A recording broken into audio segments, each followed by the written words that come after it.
Bonjour et bienvenue. Si vous écoutez ceci, c'est peut-être que vous avez déjà ressenti la confusion et l'épuisement d'une relation où chaque conversation se transforme en une bataille. Une danse défensive sans fin, où vous essayez, souvent sans succès, de vous protéger contre des accusations qui n'ont aucun sens, des critiques incessantes. Et en face, une personne qui se défend constamment pour protéger sa propre fragilité. C'est l'univers des relations narcissiques. Avant de plonger au cœur de notre sujet, si vous appréciez notre travail qui vise à éclairer des dynamiques humaines complexes, pensez à nous soutenir par un « j'aime » ou en vous abonnant. C'est un petit geste qui nous aide grandement à poursuivre cette mission de clarté. Merci infiniment. Aujourd'hui, je vais vous parler de l'un de mes sujets préférés. Le gâteau au chocolat. Vous vous demandez sans doute où je veux en venir. Eh bien, cette gourmandise va nous mener à une conversation très sérieuse sur le narcissisme. C'est un peu triste, je vous l'accorde, d'associer quelque chose d'aussi merveilleux qu'un gâteau au chocolat à un sujet aussi difficile. Le chercheur de renom W. Kees Campbell a proposé ce qu'il appelle le modèle du gâteau au chocolat, pour expliquer pourquoi tant de gens sont attirés par des relations narcissiques. C'est un modèle simple mais incroyablement juste. Soyons honnêtes, la plupart d'entre nous préféreraient manger une part de gâteau au chocolat plutôt qu'un bol de brocoli. Le gâteau est plus alléchant, plus savoureux, plus gratifiant à court terme. C'est une explosion de plaisir immédiat. Mais, contrairement au bol de brocoli, peu de temps après l'avoir mangé, on le regrette parfois. Trop de gâteau au chocolat fait prendre du poids, nuit à la santé. 1 heure après, on peut subir une chute de sucre, se sentir encore plus affamé, et avoir besoin de quelque chose de plus consistant. L'argument de Campbell est le suivant. À première vue, le gâteau au chocolat semble bien plus délicieux.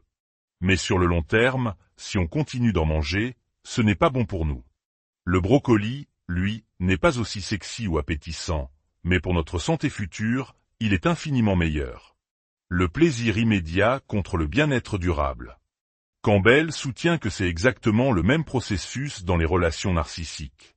Au début, elles sont délicieuses.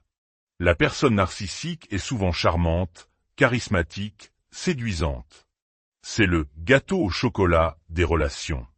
En comparaison, les personnes plus saines, plus stables, peuvent sembler être des brocolis.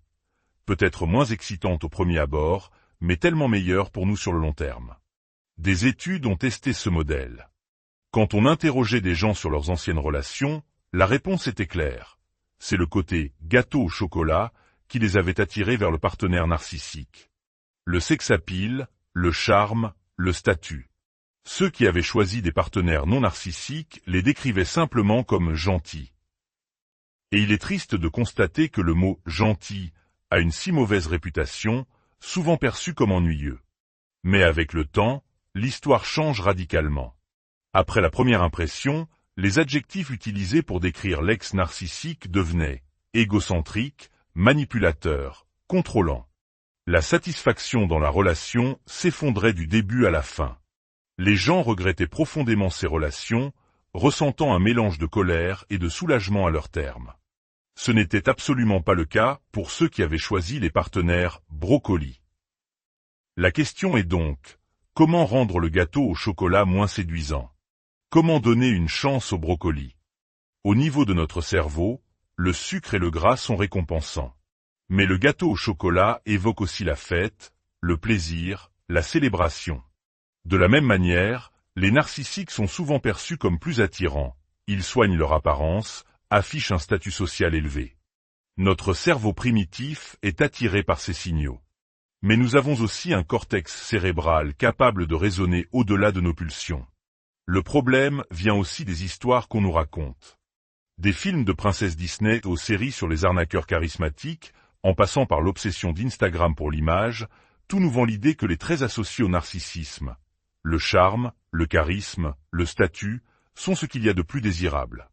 Tant que les gens croiront à ce message, ils continueront à choisir le gâteau au chocolat, à s'engager avec des personnes narcissiques en pensant être l'exception qui confirmera la règle. Pourtant, la gentillesse est le véritable prédicteur du succès d'une relation. En psychologie, on parle des agréabilités. Ce trait de personnalité comprend la confiance, l'altruisme, la coopération, l'empathie, la modestie. C'est tout ce qui fait durer une relation, et pourtant, ce sont des qualités que nous avons tendance à dévaloriser, surtout chez les hommes, lors des premières rencontres. L'agréabilité est l'opposé de l'antagonisme, qui est le cœur du narcissisme, la manipulation, la tromperie, la cruauté, l'hostilité. Lequel préférez-vous? La réponse semble évidente. Mais il y a ce maudit gâteau au chocolat. Les personnes antagonistes savent déployer leur charme juste assez longtemps pour vous ferrer. Ensuite, le regret s'installe, comme après avoir mangé une part de gâteau de trop. Le véritable frisson n'est pas dans l'imprévisibilité et le chaos. Il y a quelque chose de profondément excitant à être aimé, chéri, de manière fiable et réciproque. Cet espace de confiance et de sécurité nous permet de trouver notre voie, notre courage, de prendre des risques dans notre vie professionnelle et personnelle, car nous savons qu'il y a un endroit doux et aimant où atterrir.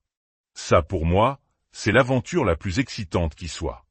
Après avoir découvert le modèle de Campbell, je n'ai plus jamais regardé un gâteau au chocolat de la même façon.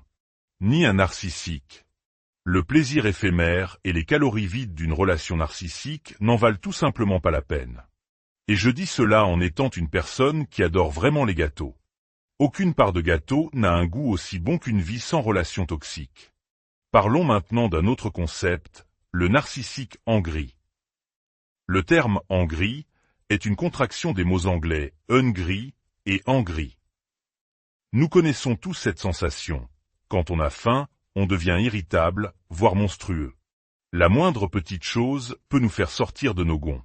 Cette métaphore est parfaite pour comprendre les hauts et les bas d'une relation narcissique. J'ai réalisé que lorsque le partenaire narcissique n'est pas nourri de validation, d'admiration, de sentiment de supériorité, ce qu'on appelle l'approvisionnement narcissique, il devient psychologiquement hangry. Sa faim n'est pas physique, elle est psychique. Il a besoin de se sentir validé, dominant, en sécurité.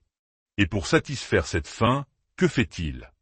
Il s'en prend à vous, ou à toute autre personne à sa portée. C'est ce qui explique ces cycles déroutants. Vous pouvez passer des mois, voire une année, dans une relation qui semble bonne. Puis, soudainement, tout bascule. C'est le lien du trauma qui se tisse. Vous vous dites, mais on a eu un bon week-end, ça ne peut pas être si terrible, c'est sûrement moi le problème. Je vous invite à faire cet exercice. Si vous avez vécu cela, essayez de remonter le fil. Pensez au moment où la relation a pris un tournant sombre. Que se passait-il dans la vie de la personne narcissique à ce moment-là? Vous découvrirez peut-être que ces changements correspondaient à des fluctuations dans son approvisionnement. Peut-être que les choses allaient bien, puis il a reçu une grosse prime au travail, où il flirtait avec quelqu'un d'autre. Il était nourri, et donc plus agréable. Puis, il n'a pas eu la promotion espérée, son patron lui a fait des reproches, ou sa source de flirt a disparu. La validation s'est tarie. Et il est revenu à ce schéma hangry, colérique et destructeur. Bien sûr, nous sommes tous de meilleure humeur quand les choses vont bien. La différence fondamentale avec une personne psychologiquement saine, c'est la conscience de soi. Une personne saine qui passe une mauvaise journée peut le reconnaître et dire « Excuse-moi, je ne suis pas dans mon assiette aujourd'hui, je ferais mieux de prendre un peu de recul. » La personne narcissique, elle, manque de cette conscience. Quand les choses ne vont pas, elle se sent victime d'un complot mondial. Tout le monde est contre elle. C'est la faute de tout le monde. Elle ne s'arrête jamais pour penser à l'impact de ses mots. Elle se déchaîne, sans jamais prendre la responsabilité de la douleur qu'elle inflige. Comprendre ce modèle du narcissique hangry ne rend pas leurs insultes ou leur mépris plus faciles à supporter. Mais cela peut vous aider à comprendre la mécanique derrière les hauts et les bas. Et surtout, à vous décharger d'une culpabilité qui n'est pas la vôtre.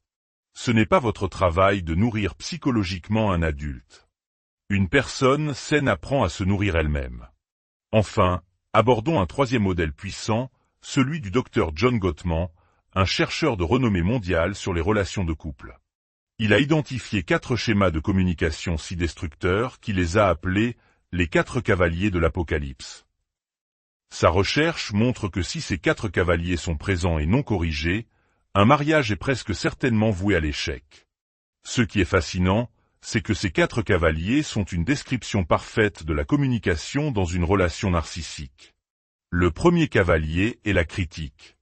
Il ne s'agit pas d'une plainte sur un comportement spécifique, mais d'une attaque sur le caractère de la personne. Par exemple, au lieu de dire « je suis déçu que la vaisselle ne soit pas faite », la critique sera « tu es tellement paresseux, tu ne fais jamais rien ». La critique est le refrain constant des relations narcissiques. À force de l'entendre, on finit par y croire. Le deuxième cavalier est l'attitude défensive. C'est la réponse naturelle à la critique. Quand on se sent attaqué, on veut se défendre. Mais avec un narcissique, se défendre ne fait qu'empirer les choses. Le narcissique utilise constamment la défense, souvent sous forme de gaslighting ou de salade de mots, qui vous laisse complètement confus. Le troisième cavalier, et le plus toxique de tous, est le mépris.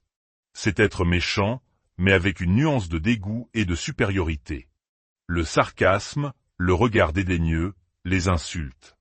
Le mépris communique un sentiment de supériorité, je vaux mieux que toi.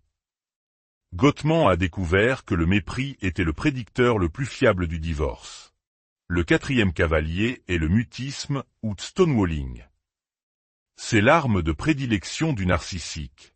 Refusez de parler d'un sujet, quittez la pièce pendant que vous parlez, vous infligez le traitement du silence. Regardez son téléphone quand vous essayez d'avoir une conversation sérieuse. C'est une façon de vous invalider complètement. Le modèle de Gottman propose des antidotes pour chaque cavalier. Mais c'est là que le problème se pose dans une relation narcissique. L'antidote à la critique est d'utiliser des phrases commençant par « je » pour exprimer ses sentiments. Essayez de dire à un narcissique « je me sens un peu anxieux » et vous serez probablement accueilli par du mépris. L'antidote au mépris est de construire une culture d'appréciation. Dans une relation narcissique, cela devient une rue à sens unique où vous êtes le seul à exprimer de la gratitude, renforçant ainsi le lien du trauma. L'antidote à l'attitude défensive est de prendre ses responsabilités. Mais si vous acceptez constamment le point de vue déformé d'un narcissique, vous ne faites que valider son gaslighting. L'antidote au mutisme est de faire une pause pour s'apaiser. Mais le narcissique n'adoptera jamais cette stratégie pour lui-même. C'est pourquoi tant de thérapies de couple échouent avec un partenaire narcissique. Le thérapeute, bien intentionné, applique des modèles qui ne fonctionnent pas et donne involontairement au narcissique de nouveaux outils pour manipuler. La conclusion est difficile mais logique. Si la recherche de Gottman montre que ces 4 cavaliers prédisent la fin d'une relation, et si ces 4 cavaliers sont les caractéristiques principales d'une relation narcissique, alors peut-être que ces relations ne peuvent tout simplement pas fonctionner de manière saine. Réfléchissez à votre propre relation. Combien de ces cavaliers y sont présents? Que ce soit avec un partenaire, un parent, un ami ou un patron, ces schémas toxiques sont souvent les mêmes. Les éléments mêmes qui signent la mort d'une relation saine sont au cœur des relations narcissiques. Voilà une matière à réflexion profonde. Merci de nous avoir écoutés.